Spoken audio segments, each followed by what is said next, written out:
विद्यार्थीको आवश्यकता हेरेर यो 3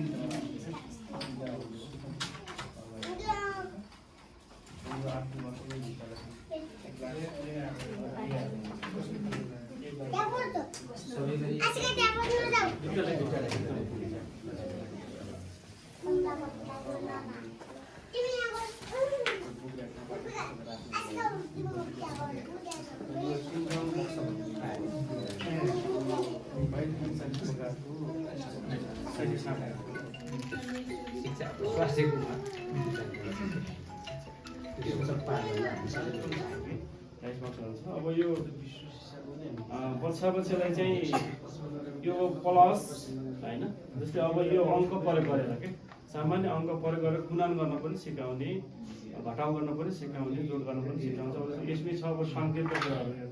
अब यस्तो राखी भाग हुने भयो भने यो के हो, गुणन हुने भयो, यो बराबर हुने भयो, यो प्लस हुने भयो, माइनस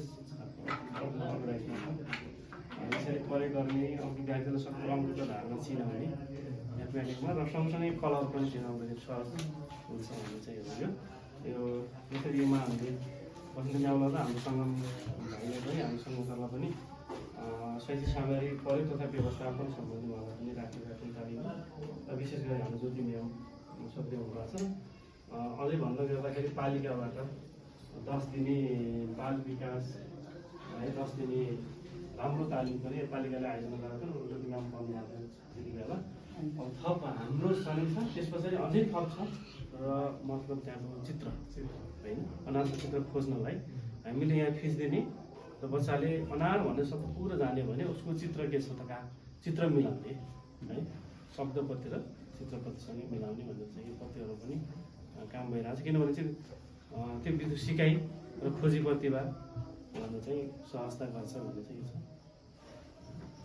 शब्द राख्नु वर्ष भयो, यहाँ वर्ष, यहाँ भयो म, दुईवटा शब्दहरू प्रयोग गरेर। यसको नाम के भन्नुहुन्छ? हजुर, त्यो पजल बोर्ड नै, नेपाली पजल बोर्ड नै हो। नेपाली पजल बोर्ड शब्द सिकाउनु। यो पनि चाहिँ अलिकति माथिल्लो लेभलसम्म जाँदै गर्दाखेरि छ। यसले खेल विधिबाट ट्याक्कै राखेर होइन, यो चाहिँ खरायो होइन। अब जस्तै हामीले पनि बनाउनु पऱ्यो। अब एक दुईवटा कुरा चाहिँ बोर्डमा राखेर समातेर बनाउनु पनि सकिने छ। अब विद्यार्थी भाइ बहिनी कपीमा त नहोला, कपीमा त नहोला, बोर्डमा चाहिँ यसै बनाउनु चाहन्छ सक्छ भन्ने चाहिँ।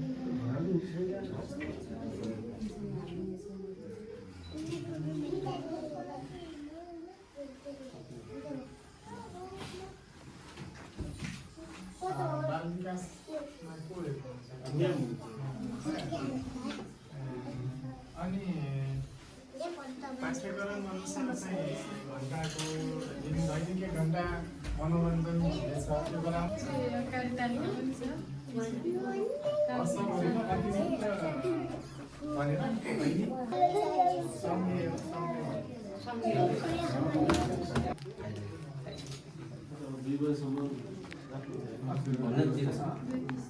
ब्रेक टाइमभन्दा अघि